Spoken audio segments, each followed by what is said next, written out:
All right, folks, this is Harris Sultan, and the long arm of Israel is about to reach the neck of Khamenei.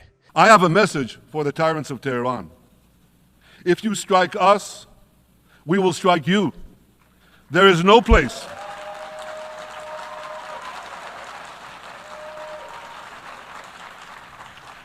There is no place in Iran that the long arm of Israel cannot reach.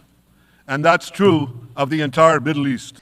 And by the time you watch this video, Israel may have already launched a massive bombing campaign against the terrorist Islamic regime of Iran. This time, Iran might have bitten off more than it could chew. As you remember, back in April, Iran fired nearly 300 projectiles towards Israel. Most of those projectiles were intercepted, and the ones that did land on Israeli territory didn't cause any damage, either strategically or in terms of civilian loss of life. That was more of an off-ramp given to Iran by the US because Iran had somewhat of a legitimate pretext for the attack. As you know, about a week or so earlier, Israel had taken out some IRGC and Hezbollah commanders in what Iran calls its embassy in Syria.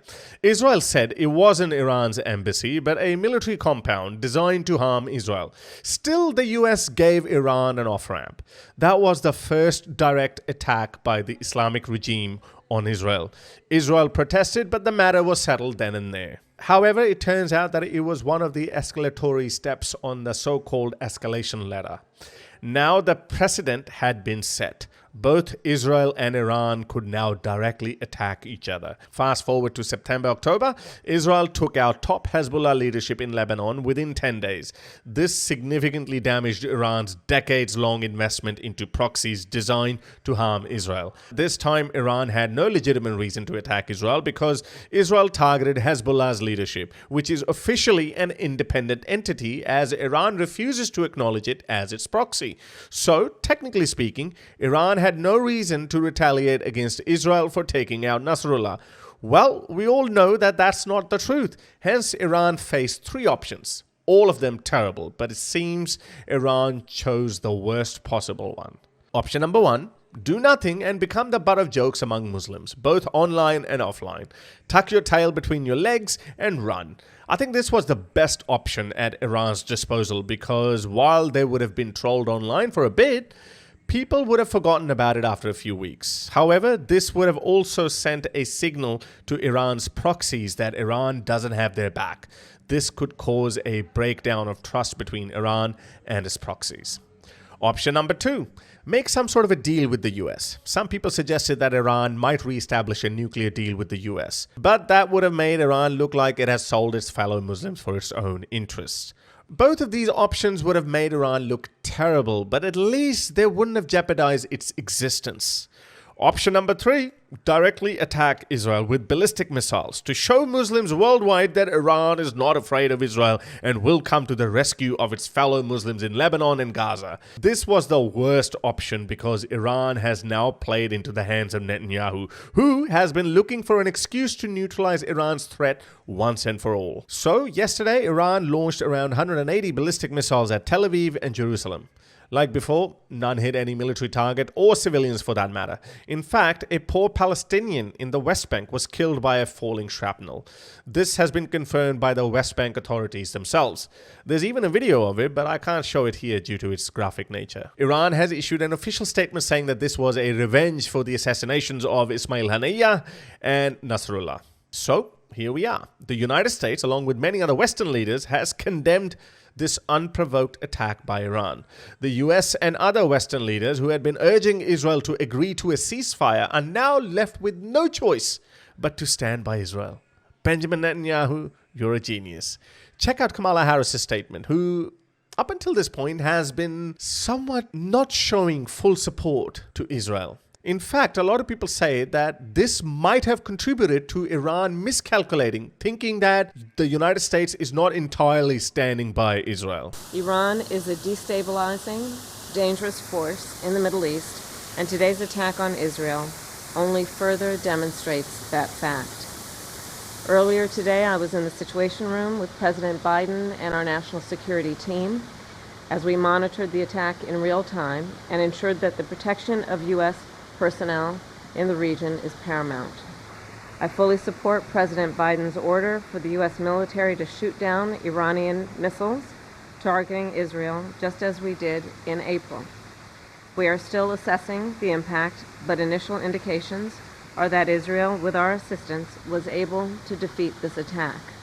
Our joint defenses have been effective, and this operation and successful cooperation saved many innocent lives. Moreover, even our two-tier Kia grew a spine and condemned Iran. Good evening. In the last few hours, the Iranian regime has launched over 200 ballistic missiles at civilian targets in Israel. It's too soon to assess the impact fully, but I utterly condemn this attempt by the Iranian regime to harm innocent Israelis, to escalate this incredibly dangerous situation. So what's going to happen now? Netanyahu is dead serious. He's on the front foot. He knows Israel may never get a better opportunity than this.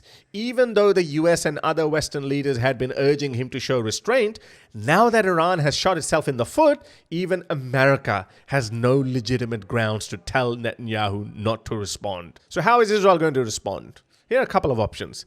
Israel may actually try to eliminate Khamenei himself, although it would be an intelligence miracle if Israel could pinpoint Khamenei's location and bomb it. But Mossad has shown itself to be a highly capable intelligence organization. Let me remind you, Nasrallah hadn't been seen in public for well over a decade due to fears of assassination by Israel, but Mossad somehow still worked out his location. Whatever tricks Mossad will use to find Khamenei will be very interesting to see.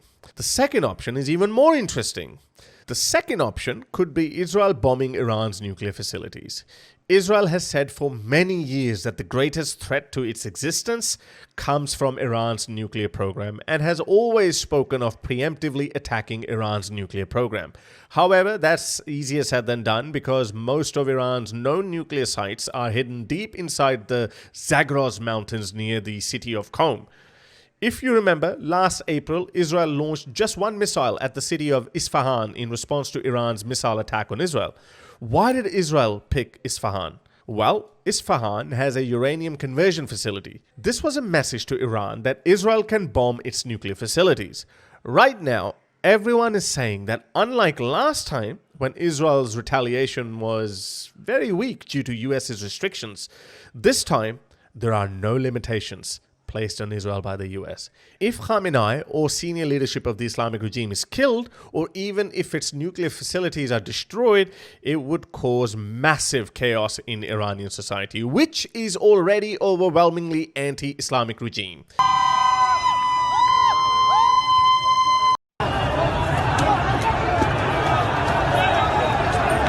According to many surveys, the Islamic regime only has around 15 to 20% support among its population.